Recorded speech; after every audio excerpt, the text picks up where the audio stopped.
All right, welcome everyone. This is my first opportunity to host our women's basketball spotlight, Wednesday spotlight. My name is Patty Medina. I am your host, and today we have Coach Jackie Carson. I am going to give her the opportunity to introduce herself, and we will get started on a great and candid conversation. Coach, welcome. We're excited to have you. If you can tell us a little bit about yourself, and then I got some questions for you. Oh, awesome. Thanks, Patty. My name is Jackie Carson. I just finished my 13th season as the head coach at Furman University in Greenville, South Carolina. I am a Furman women's basketball alum, so this has been home for me. And also on the executive committee for the Women of Color Coaches Network, which is how we got affiliated with Rising Coaches, as one of their groups, and it's been absolutely phenomenal. And yeah, I'm just excited to be here. So, as when I reached out to you, I said I love the fact that one, you're part of the Women of Color Coaching Network, but not only a part of it, but also the president. And I did have an opportunity to hear about how this association, this organization came about. But tell us how it came about and how you coincidentally ended up as the president of the association or the network. Yeah, so now I'm the former president. I handed Okay. over the reins to Nikki Fargas, who's the president of the Las Vegas Aces, and who used to be the head coach at LSU. So I am the current past president. But like I said, there's I think seven of us on the executive committee. So when Nikki is not available, because it gets pretty crazy for WNBA season, then I'll occasionally step back into my old role. But the WOC was, gosh, it's been phenomenal. It's a network of Black female head coaches for women's basketball, and it started in the home of Felicia Hall Allen, and with ideas from Felicia and Carol Owens, particularly about how Black female Division One head coaches can support each other, because it is a little bit of a different landscape. It is there are some complexities that no other group of coaches usually have to deal with, and so we just wanted to find a way to support each other and be there for one another, and it evolved to a select group of women to now we extend an invitation to any Black female head coach at the Division One level, and then we're hoping to expand that just to any Black female in coaching. Period. So we'll get to that at one point, but we love keeping the intimacy of the group and the vulnerability within the group. So that's why we started with smaller numbers, and then we keep expanding it because ultimately we want every particularly Black females to be successful in our sport. So. Yeah, and in this business, it's so important to have that relationship. And as I mentioned earlier, I had the opportunity to do some research on you and your background and how you came to the position that you're in now. And you speak very highly of your circle of friends, and you call it your own advisory board, and you say how important it is to have that, and to have these women that fix your crown, but then also tell you when you're not meeting your own standards, to their expectations. So how important is that mentorship and that group of support that you have? And how does someone who, let's say, is young in our field, because it is a cutthroat field, whether we admit it or not, it's a very cutthroat field, and it's important to build these relationships. How does someone go about that? How did you find us, aside from this happening during COVID and or around the COVID, it got stronger. How does someone that's young in the field and wants to build this network, how do they reach out, or what do you think are the best practices to try to find this network? Yeah. So you have to be intentional about it. You have to kind of because I wasn't one that constantly just reached out and was like, "Oh, I want to talk," but I did learn that I have to be more intentional about that as I've gotten older, and farther along in this profession. Like I said, I think it was, gosh, maybe 8 or 9 years ago when the WOC first came together, and it was in the home of Felicia in Rock Hill, South Carolina. And just, it was like 2 days, and we kind of just sat in a circle and we talked about various topics. And I wasn't very talkative at all in that circle. But I had gone through some things that season that I didn't know how to deal with, and I kept them very internal. And some challenges that, you know, my family's not in coaching, you know, so getting the advice from my mom or getting advice from my brothers, they're not in that seat. And even just getting advice, you know, my former boss is a male, and it was just different. I had kids, I had troubles, I had things going on, and I just didn't know who to lean on. And so I just remember sitting in that room, and I think I just broke down crying towards the end of it. And because I just felt, one, I wasn't by myself. Two, everybody was kind of going through it. And I just like, it was just this tremendous weight that came off my shoulder. And I think it was off of, like, literally, Patty, it was like a question like, how are we checking out? Like, what did you learn from this experience? And just like the dam broke. And so that's when I really feel like, and I remember Michelle Clark Hurd, who was like my, you know, bestest friend in the business, that formerly was at University of Cincinnati, and Joni Taylor, who's like one of my closest, you know, sisters in this business, the head coach at Texas A&M. I remember Joni came up to me and said, "Why didn't you tell me you were feeling this way? Why haven't you called me?" And that's how my circle kind of got a lot tighter. Not necessarily bigger, but tighter, because for me, I was like, oh my gosh, I'm not by myself. And I developed a network of people who continually from that point forward checked in and say, hey, what are we going through? And they did the same thing in return. So from that standpoint, it was intentional, but unintentional, because if that dam hadn't broke during that one question, then probably nobody would still really understand what I was experiencing. But also because I experienced that and the dam kind of broke for me, I try to be intentional about being that for someone else. And I think that's why our network and our Women of Color group is so strong. For young coaches, something that I developed later, and I think is starting to become stronger in this generation of coaches, is you do have to reach out to, maybe there's that coach that you kind of look and they embody the core values, the demeanor, what you're trying to achieve in coaching. That doesn't mean they have to be at the highest level, but they just, how they carry themselves, their coaching philosophies. Every coach, especially particularly in our WOC network, is so outgoing when it comes to bringing someone else up. So we have a mentoring group of, you know, Black female assistant coaches of all ages and all different times in their career. And we have really tried to be intentional about bringing up and mentoring some people within that group, but we don't go and pick them.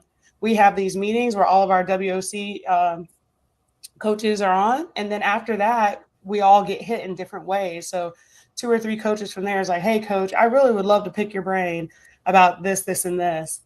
My 2 assistants were on those calls, and that's how they got the job here, is because I remember one of the calls, and at the time she was a director of ops Amber Reeves was a director of ops at Youngstown, and she called and we sat on the phone for 2 hours as she's like, how do I do this? How do I do that? How do I do this? And I was like, okay, well, we'll knock this, and this out. And then she got a Division II job, and she's like, you think this is a good job? How can I get better? And then next thing I know, she was my assistant at Furman. So it just helps develop a network, but reaching out and being intentional to people that you feel like have a similar career path or a similar journey or similar values is something that I picked up. So, you know, I consider a mentor in this business is Candace Lee, who's the AD at Vanderbilt, first Black female AD in the SEC. But I love how she carries herself. She's an alum of Vandy. She played basketball. Just the business part and managing something so big as a university athletic department. I like to lean on her for what you would consider common sense things, but not so common anymore. Right. And then just other people. So I reach out and just be like, hey, I would love to pick your brain on how to handle this, managing up, managing down. And she's been phenomenal. So that outreach that I learned later on in my career is important, is what I would recommend the most to young assistants. Yeah, and I can definitely piggyback on that too, because I recently transitioned from coaching into athletic admin. And so I have my circle of coach friends, but then now I joked with my coaching friends. I'm like, I need some athletic director mentors, because I'm like, sometimes the coaches are the problem and it's a biased opinion. And so, you know, intentionality is so important in everything. And and staying with that idea of intentionality, and also empowering women. I'm sure you know that in this business, it's unless you're, at a 4 year and you get contracts and contract extensions, there's a lot of uncertainty with longevity in the positions. But there's also the flip side of that, where you are comfortable where you're at, and then opportunities come, and sometimes an opportunity is not the best decision. And so in one of your interviews, you mentioned that your ultimate goal is to be happy, right? To be happy, and to your family to be happy. How do you in this field where everybody's always trying to find the next step, the next opportunity, the next, how do you determine that you're happy and that you are supported, administrative wise, support staff, the community? How do you determine your happiness? We talk about a lot, especially in coaching terms, about being, right foot, left foot, being where your feet are, but there's always that everyone in the back of everyone's head, like, oh, if an SEC school calls, or if all these schools call, like, would I take it? How do you determine if and when you're en route to your ultimate goal, which is, self-fulfillment and happiness? Right. No, that's a great question. So I always live by the motto, bloom where you're planted. Yes. And so, when I took the job here 13 years ago, everyone told me it was a bad job. And I was like, this is my school. I'm not going to let someone say that this is a bad job. And I trusted my gut. And my husband is an administrator. So to your point, I used to not take advice from other administrators, but I would just ask my husband. But I feel like I needed perspective and a little bit more, outside framework, I guess. And so for me, I don't want to say I've been in bad jobs. I didn't have the best experience at every job that I've been at. And I realized the amount of time as a basketball coach, the amount of time we spend with other people's children, the amount of time that we spend with our coaching staff members, it's not worth it. I don't care how much money it is. It's not worth feeling that way, going to work every single day.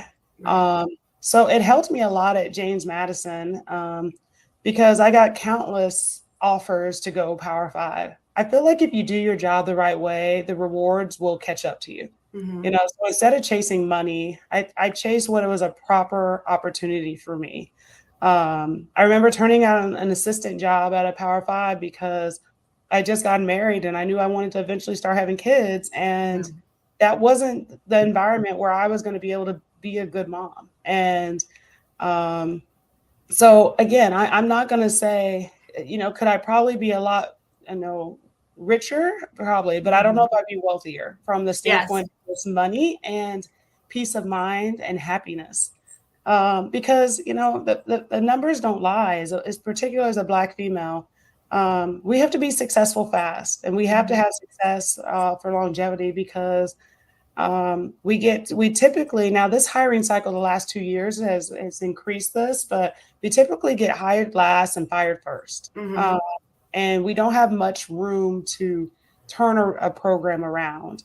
So you have to be very cognizant of who you're working for, and you have to be, because again, you get that opportunity. And most ADs don't look like us. Right. It's very similar to, the landscape of our game, over almost, I think it's close to 50% of our game are Black females, but I think it's maybe up to 18% are Black female head coaches, or that number is probably even lower for administrators. So it's someone giving you a shot. But then Muffet McGraw said it best. We had an event a couple of years ago, and she said, females, and particularly Black females, are the only ones that are kind of treated like an experiment when they get hired. So if it works out, you'd be like, oh, I went that route. Let me try it again. Or if a job, if a Black female is fired, you'll hear ADs say, yeah, I tried that. We're going to go in a different direction. You don't hear that with too many other demographics, and and again, that's pretty much why the WOC, we have to be successful, because if we're not, then it can cost the next person who's ready for that opportunity a job, because we've seen it as, oh, we've tried that. But I wouldn't risk it over I got to go get this job because I don't know when I'm going to get another one. I'm going to go get this job because it's Power 5. And even though you don't align core values wise with the AD or with the head coach at that position. At the end of the day, I say it in my recruiting spiel, I want to be a better mother and a wife than I am a coach. And if I don't have that ability to have a work-life balance in that current job, then I'm not taking it. And you see so many people are jumping jobs because of the paycheck and the title that's associated with the school, and it's SEC and it's Power 5. And then you see them again in 2 years trying to find another job, because you got to know what you align with, because you have to have a good support system under you, and you have to figure out what your values are, and you don't compromise those. What are the things that make you happy? And you align yourself with those in every aspect of your life. I've had it the other way. So it's just not worth the time and the effort to be in a job that you hate. I don't care how much money you make. Right. And so that's what it's just for me. It's just aligning with people and a job and a position that align with my values and align with everything that I represent. And then I don't hate going to work. Yeah. No, and you made a great point that it's important to realize what your wealthy looks like, because rich might be measurable in a sense of what you have and the money you get, but wealth is completely different, because there's people that have less but are so much more wealthy and mindset and everything. So one of the greatest quotes that you say, and it's very common, I did my research and I listened to and the young woman that was interviewing, for her, it was mind-boggling because she's not a coach. And so she was like, what? You're less likely to get hired and most likely to get fired. That's ridiculous, But for us, it's like, yeah, that's the truth of the matter. And that's the situation. And so how do you handle the pressures of that? Because for myself, being a Latina in admin, which is very minimal amount of us at this level, and you being a female Black coach head coach at the Division I level, how do you, are those thoughts in the back of your head? So other people know how much those thoughts are in the back of your head in every decision that you make.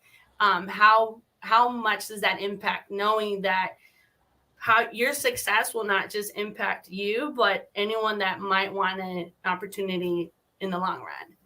Yeah, no, it is a pressure that we just permanently wear. And it's, does it impact my daily thinking? No, because again, ultimately I'm measured by something I don't measure myself by, if that makes sense. So, my AD and ADs across the country, they measure my success on wins and losses.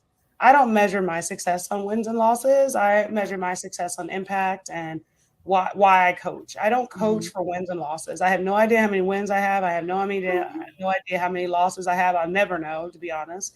I just never have been one about numbers. But again, it's a job of an AD to look at numbers and championships. And my reason that I coach is to impact, particularly women. It doesn't matter, Black, white, whatever the case, and to inspire them to be something they never thought they could be and do stuff that they never thought they could do. That's my success. So I feel like I've been very successful as a coach in that standpoint. Now, don't get it wrong. I'm crazy competitive. I love the sport. I love to win. I just don't measure that, and so I think the biggest thing, so the weight is not strong for me, because at the end of the day, if I were ever to get let go because it's not enough wins and losses, I'm okay with that. Because I know what impact, it was Mother's Day yesterday, and I got 20, 30 texts from former players, not my current kids text me, but like former players, and and dads of former players and moms of former players. Like, that's the cool part for me. And going to their weddings and hearing about their success stories. I have transfers that text me, that had to leave but they chose to leave because they wanted more playing time, but I'm still close to them. And they, Coach, what do you think about this? Like, that's my impact. So the pressure is still great, because, I do want to provide for my family. I have 2 daughters that look up to me and think coaching is the coolest thing in the world. And And I know that I'm giving an opportunity and a belief system for other little girls that possibly look like me and others that don't look like me to know that they can do it. They can be a mom, they can be a head coach, they can do all these things. Yes. So that pressure is strong, but honestly, I think it's you learn to wear it a little bit more. Yes. It would have affected me differently 10 years ago. At this point, I am who I am. I do what I do, and it's going to be good enough for some and not good enough for others. But as long as it's good enough for me and my family and my circle, and I'm okay with it. I feel like God has me covered, and Yes. I'm blessed and I'm favored, and I'm not going to be defined by my role in the workplace, I guess. So maybe it's just I had a woo-saw moment of just clarity of who I really am and not who I work for. So Yeah, no, I truly believe that some of the best wins for a coach are never in a win-loss column. absolutely. Just they're never there. They're never in situations that you can literally measure. And like you said, and happy belated Mother's Day. Thank you. Thank you. It was great. I was in the gym with my oldest playing doing AAU, so basketball never stopped. Yeah, So ball is life, right? it is. Ball is life. Now I'm an AAU mama. So yeah. Yeah, that's awesome. No, so since we're talking about your daughter and your again, I heard a conversation and you were talking about the differences between when you played basketball and now, right? And one of the things I have a mentor of mine that shared a book with me. It's called Range, and it talks about the difference between specialization and being a generalist. And you talked about it in your interview that I was listening to, and you talked about how unfortunate it is that in this generation, parents are making young ladies and men decide on a sport at like age 8 or 9 and want to mold them into a Division I player. And so in this book, he talks about how the range in different sports really makes them even better athletes because they learn different mental toughness, and things like that. So I guess my question to you is, how do you see the specialization? And it's Mental Health Awareness Month.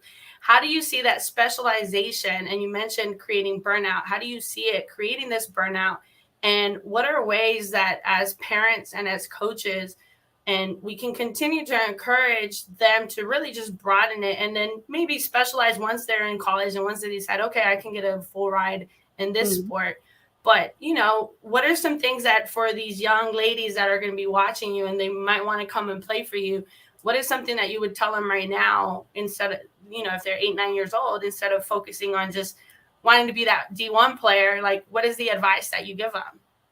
Well, I mean, I think you nailed it. We literally were talking about this this past weekend with some other parents on the team. They are 6th, 7th, and 8th graders. Like my daughters I have a 6th grader and I have a 3rd grader. And so it's, why are we worried about telling her what sport she's going to play? She's going to figure it out on her own. She's going to have fun, go play.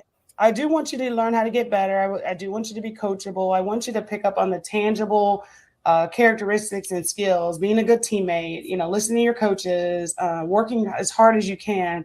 But then after that, let's go have fun. You're out there to have fun. And I played so many sports. Sports literally shaped every facet of my being. I played softball, I played volleyball, I played basketball, I played soccer. And both of my daughters play travel basketball and they play travel soccer. And so the biggest thing about it is we used to be in seasons. It was soccer season, it was basketball season, it was softball season, and that's gone. Yeah. And so by the time they get to us, a lot of times they've been specialized so long. College becomes hard. The other thing that is really difficult for people to deal with now is hard. When it's hard, we quit, or it's hard, it's somebody else's fault, but we don't take hard on in a healthy way, which I think leads to what you mentioned, the mental challenges and just the mentality is gone. Hard is going to come in every form, but it's how you deal with hard. And I think kids struggle to deal with hard because parents are helping. I'll do that for you. No, you don't know how to deal with hard. And also because they've been specialized so long, and they were, you know, when you get specialized, particularly, you might be one of the better ones in your sport because you've literally only done basketball ever since you were 6. But then you're going to burn out Yeah. because we're going to train, we're going to go play in every tournament, we're going to, you know, it's too much. Go have fun. You know, like I'm one of those AU coaches. I don't get the kids that miss their prom to Yeah. go to an AU tournament, an exposure weekend. Are we kidding? And I definitely don't get the parents or the coaches are saying, you really want to get recruited, you miss prom. That's absolutely absurd. No, you Right. don't. Special moments that you can't get back to do an evaluation weekend where I'm going to see you probably the next weekend. Like you don't do that. Like, and unfortunately, I think for the most part, I'm starting to be a little bit of that anomaly. So, Mm. but a lot of coaches feel this way, but a lot of parents don't feel this way. It's like kind of all or nothing. We're going to jump in, we're going to buy into all of this. And then these kids are tired by the time they get to college because now college is hard. I've been successful. Now I'm not the top player on my team anymore. I don't want to do this anymore. And then we're not even talking about the academic part of it. So Right. it's a lot to take on, but don't specialize your kids. You know, it's let them. There's so many transferable talents. I need to find the whole video, but so I think it was someone from ESPN just did a whole thing how Caitlin Clark also played soccer Mm-hmm. and how so many transferable, you know, skills, both physically, mentally, everything that she got from soccer made her a really good basketball player. And Yeah. that's going to be the same for volleyball. You know, a basketball player translating over to a volleyball player, or a softball player translating over. Like, there's so many transferable skills from different sports. Make that, let them be stronger. And they have a Mm-hmm. different skill, like different sets of friends, different sets of coaches, different types of coaches. Like that just makes them so much more well-rounded than constantly the same sport, constantly the same coaches, constantly the same message. Here we are. So yeah, that was a Yeah. long. I have a whole No, thing. you're good. You're good. And it's funny you say that because, you know, I grew up in a predominantly Hispanic community, and the joke used to be that the girls, you know, the Mexican girls that were soccer players that tried out for basketball were the best passers because they know Absolutely. the field and can look at the field. And but you're so right. There's so many intangible skills that they learn too, leadership, because soccer Yes. demographic is so much different than basketball. You know, even your Yes. teammate demographic is going to be different. So you're going to learn how to deal with different personalities on teams. You know, a lot of times basketball, you know, the demographic is very similar. And then you go play soccer and they got you listening to country music. And, Yep. you know, so it really makes for a well-rounded individual. And I think a lot of times too with the specialization, it hurts in the process because they if it doesn't work out for whatever, to the extent where the parent is saying, oh, that's success, it's no longer fun for the athlete. And so no, Right. it doesn't matter what level of success the athlete reaches, it won't ever be enough for the parents. And so ultimately they lose the fun, you know. And so we could Absolutely. we could definitely, especially because we're both parents, we could definitely Yes. go on a tangent. Tuesday, you too. Thank So you. Thank you. no, Yeah, but yeah, mine. I'm sure we could go for a while. Yeah, no, and mine's 14, and everyone's always like, "Why isn't he playing AAU? Why isn't he?" And I'm like, "He's coding, he's playing chess, he's doing this." There's no rush, you know, and they're around it so much. But no, I mean, it's one of the things for me that I think a lot of times parents, especially, don't realize how much of enablers they are in those Mm, situations, especially when it comes to the mental toughness. You know, you've right. mentioned in previous interviews where, you know, our parents raised us different. If you started something, you finished it, whether you Absolutely. like it or not. You're going to fight through it.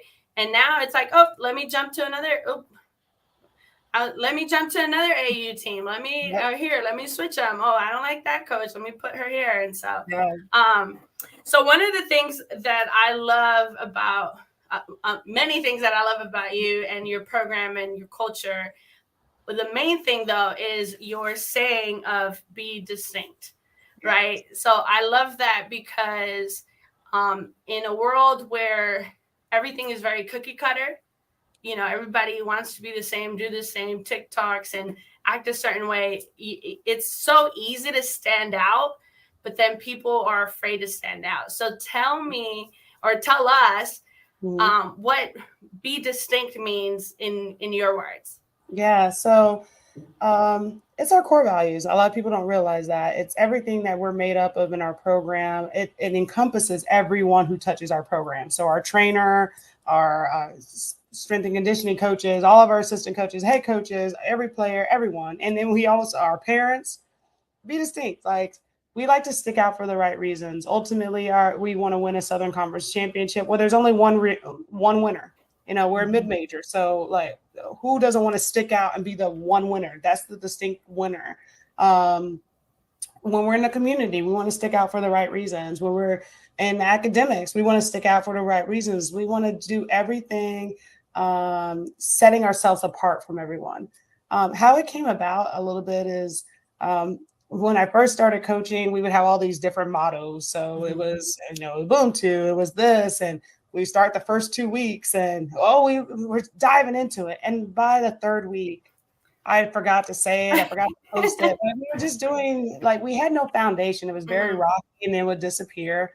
And I was like, I really want something that's going to define our program, that's going to define us, that's going to be solid no matter what. If you ask someone what our program is about, can they say it? If you walked into our practice, well, you know what we're trying, you know what we're all about. So I just recently I had to speak at an NCAA professional development thing. And it's the one thing that really came out is your core values and who you are outlast change. And there's so much change right now in college basketball and college athletics, period, because you have transformation, you have rules, you have, everything. There's so much change, but through it all, our core values and who we are and be distinct will outlast all of it, So it is an acronym, and you can ask every one of our players, everyone in our staff, what all the letters mean. And if they're going to say discipline and intensity and selflessness, we cheat and have 3 T's. So it's transparency and together, and then integrity, no excuses, commitment, trust. And they're going to say, you can ask every single person in our program, what's Coach Carson's number 1 core value? Trust. Everyone knows it. Like, there's things that constantly are driven. They're the foundation. We build everything off of those principles. We'll check each other. Coach, you're not being very distinct right now. Or, hey, I need a little bit more transparency from you. Or accountability. You know what I mean? It's like we know what we live by every single day. And there's quotes associated with each one. And our girls know it. It's all over our locker room. It's all over our gear. Like, everyone knows it. Social media. We want to stick out for the right reasons. So that's what being distinct is all about. And you know what, Coach, you exemplify that to a T, because in the coaching world, it's so hard to really, especially as a young coach, to find an identity, right? And be resilient, and the acronyms and everything it stands for is your identity, not only as a coach, but of your team and the culture of your team. And how important is that, and how much does that affect your confidence in what you do and what you bring to the table? Because if, as women, and you said it before, like, your network encourages that courage, right? They fuel your courage, and they breed your confidence, right? So how important is it as a coach, especially a female coach, especially a female of color, a coach that's a female of color, how important is it to find that identity? And it might not be an acronym or anything like that, but how important is it to find that identity? No, it's everything, because, again, the identity is built off my core values. So once we have that, like, I know who I am. I know what I stand for. I don't lower my standards. I know what I tolerate. I know what I don't tolerate. I know everyone around me knows who I am.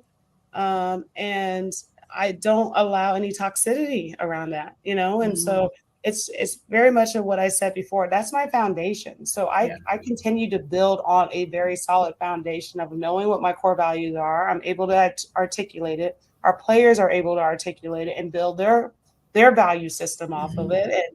And once they graduate, they're already distinct enough, but then there's another set of core values that they're going to be able to build off of. And as their life changes and they become moms or whatever the case may be, I think it just gives you a foundation of stability, of knowing who you are, what is important to you, and you don't go outside of that. You don't Mm-hmm. recognize that for anything, and so I think early on in my coaching career, if a kid was super talented, I'd be like, oh, I can change this part. She's not very trustworthy, but I can change that because she's good and she's talented. Well, no, you Yeah. just now, compromised your whole value system. So Mm-hmm. we recruit to that. A lot of that's a hard thing to do, is recruit to a value system that is just as important as their athletic ability. Yeah. Because now I enjoy every single day. I still have college kids, so don't get me wrong. They're not over there walking perfect with halos and stuff like that. They're college kids, but I don't worry about them because I know their value system. I know what I know their family's value system.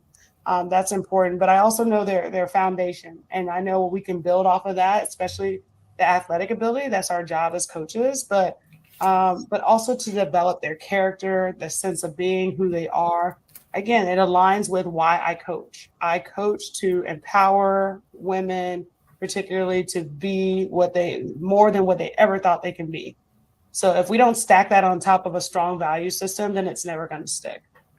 Yeah, and as you mentioned, it's easier to make decisions because you know your standard. And so if it comes to a point where you have to cut someone from the team, you know in your heart that you're making it might not be the best decision that you want to make at that moment, but personally, like for in the athlete in a sense, because we want to save everybody, but at the end of the day that you're gonna hurt the team and the group and as a whole if you don't stick to your standards and your identity as a coach. And so I've talked to some young coaches and they're like, yeah, well, she's a little bit of a Cancer. I'm like, there's no such thing as a little bit of a Cancer. Cancer still spreads. I don't care. It starts little. Right. It also spreads. Yes, absolutely. Yeah. So you mentioned, you started coaching and that you're an alumni, and I did read somewhere that you were pre-med. Yeah. So again, hopefully for the women that are listening that are going through transitions, right, in career and life transitions just in general, even like maybe players that are now done playing that are trying to figure out what career to take.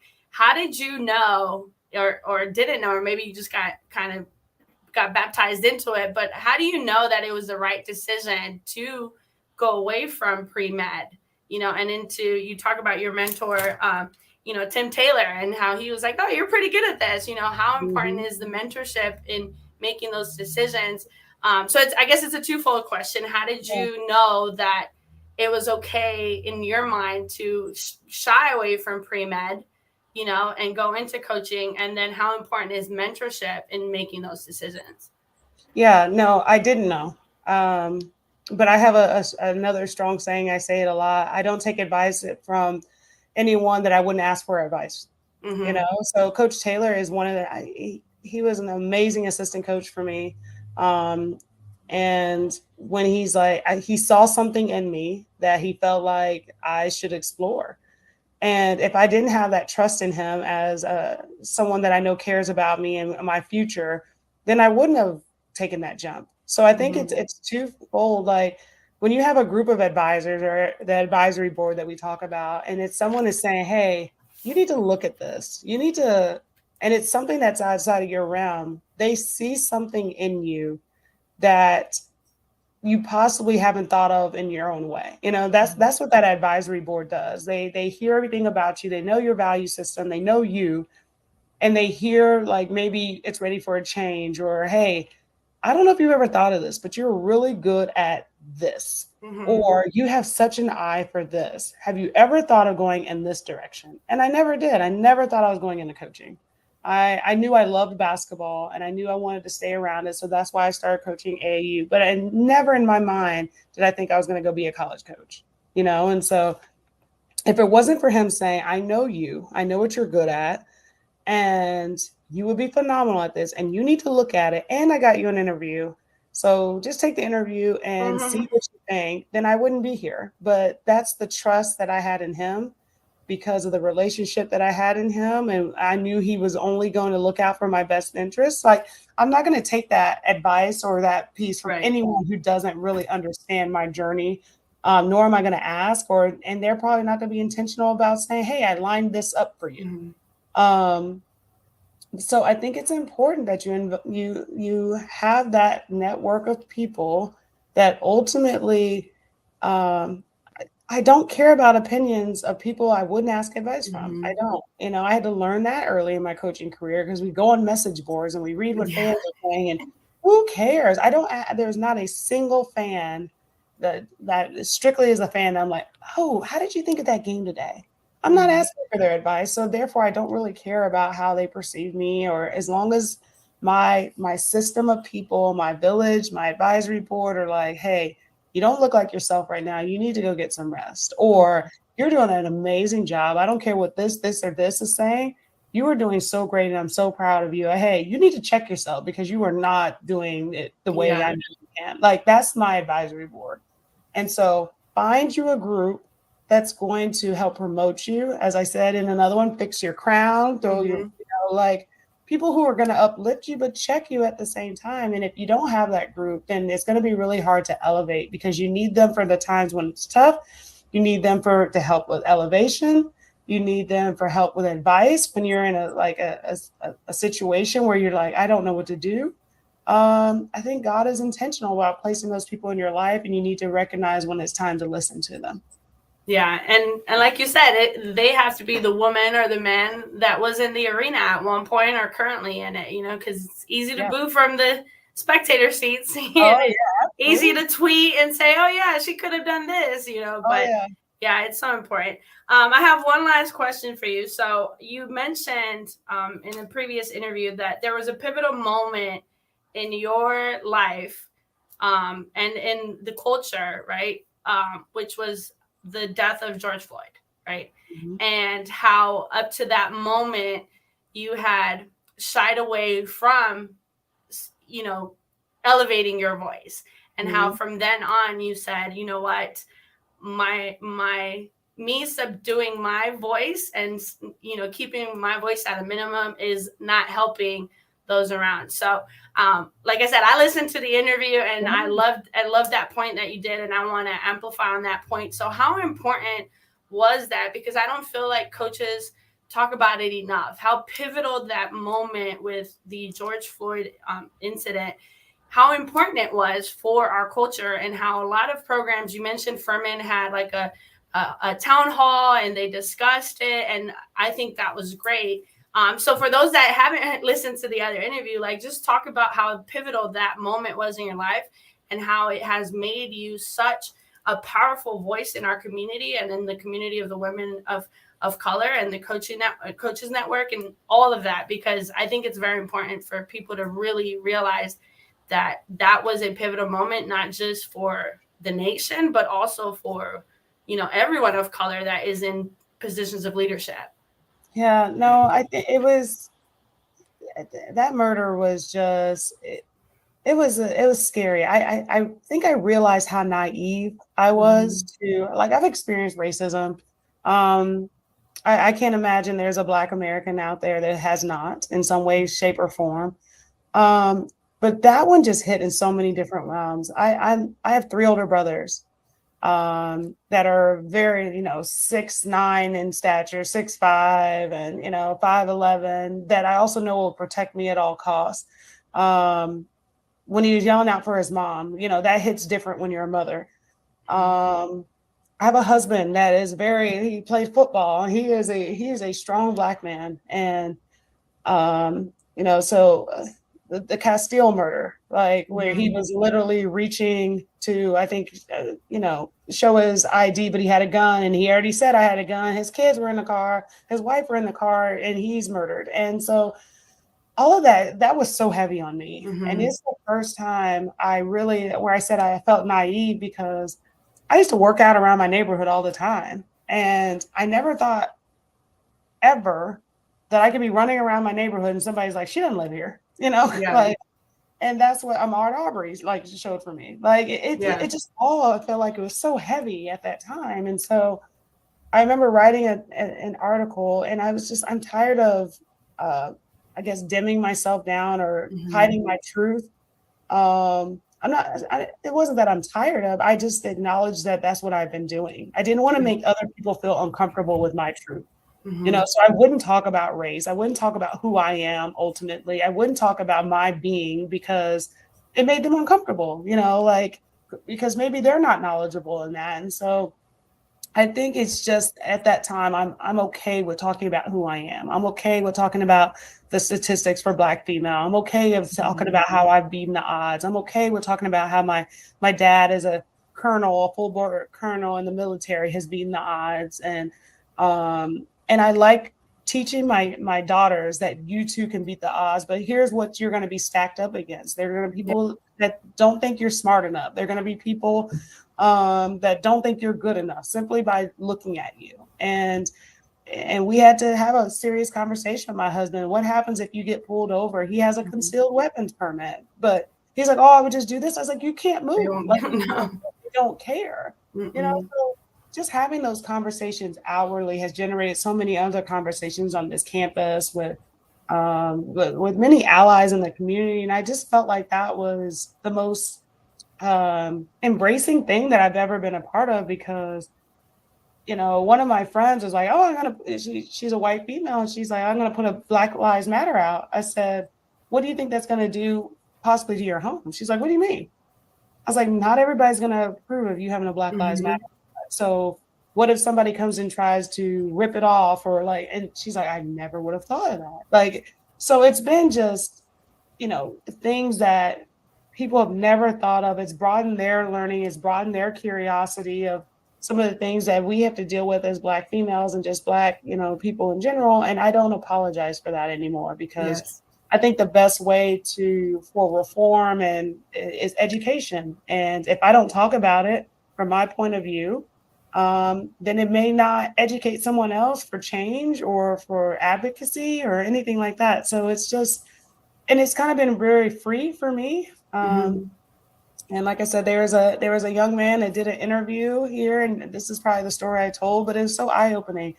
It was a white male student, and he's like, like 3 years ago, he's like, Coach Carter, or I guess it was maybe like 4 or 5 years now. He's like, hey, I want to interview about some of the things you deal with as a Black female at Furman. And, as from a student standpoint now, as someone works there. And I was like, no. And I didn't do the interview. And then after COVID, he came back and he's like, Coach Carson, I would love to. And I didn't realize it was the same person, nor did I even remember the first time he requested it. He's like, I'm doing this, the story on, Black females, or, just life at Furman. I was like, oh, I'd love to. And he came in and we had a very candid, amazing, and he did a documentary that was probably one of the best documentaries I've ever seen from anyone. And he, at the end of it, he said, I don't know if you remember, but I asked you a few years ago to do this interview and you refused. And that hit me, because that interview he won awards. He opened so many eyes on this campus, and probably throughout other, entities, that it was absolutely amazing. And if I hadn't have done that, I closed that off. I closed off my perspective for change and, just for knowledge and education. So I am very proud about speaking my truth and not worrying about who it offends, because I live it. You just hear about it. I live it. Right. And hopefully it sparks change in someone else. Yeah, no, thank you for that. I wanted listeners to really take that home, because when I was listening to the other interview, that literally hit home for me, because it was like, we, especially just women in general, we silence ourselves so many times, and there's so much power in authenticity. There's so much power in vulnerability. There's so much power in sharing your experiences, because people don't know what they don't know, right? And we're only doing ourselves and them a disfavor by not expressing those things. And so I thank you. I know we all thank you for your authenticity. You are, part of the trailblazers in our field, and you continue to empower everyone, even other women of color. It's important because it's just, like you said, we don't have as many opportunities. And then when we do have them, we have a chip on our shoulder. And until we really become confident in who we are and what we represent, it's tough. It's tough. So I don't want to keep you much longer, but I told you we could talk forever. We could have so much conversation. I love everything that you represent. I was super excited to be a part of this, because not only are you with the WOC or with the WBCA, you're collaborate with rising coaches, and it's just an honor to meet people that are like-minded, and as you said, that share the same truths, and so thank you. So last thing, we shared a lot of quotes because again, coaches, we're like a pocket full of quotes. What is your favorite quote that you would want to leave listeners with? Yeah, I'm going to stick with my old faithful. I just said it. Do not worry about the opinions of someone you don't take advice from. That was and Muffet McGraw told me that one at an event one-on-one, because I was asking her about something. She's like, who cares? Who cares what they think? Don't worry. You don't worry about the opinions of somebody you don't take advice from. And I mean, that drove down, like, it just cleared my mind. Mm-hmm. So I just invite those to really surround yourself with that circle that are trying to pull you up, and you're not using them to step on to get to the top. Like, surround yourself with people who are constantly trying to pull you up, and to be stronger, and don't worry about the rest, because the rest is noise, and just eliminate the noise. So, yeah. Well, thank you again. This is our Women's Basketball Spotlight, brought to you by Rising Coaches. I am your host, Patty Medina, and this is the amazing coach, Jackie Carson from Furman. Stay tuned for more upcoming interviews with great women in our field. And again, thank you, Jackie. This is great. Thanks, Patty. Anytime.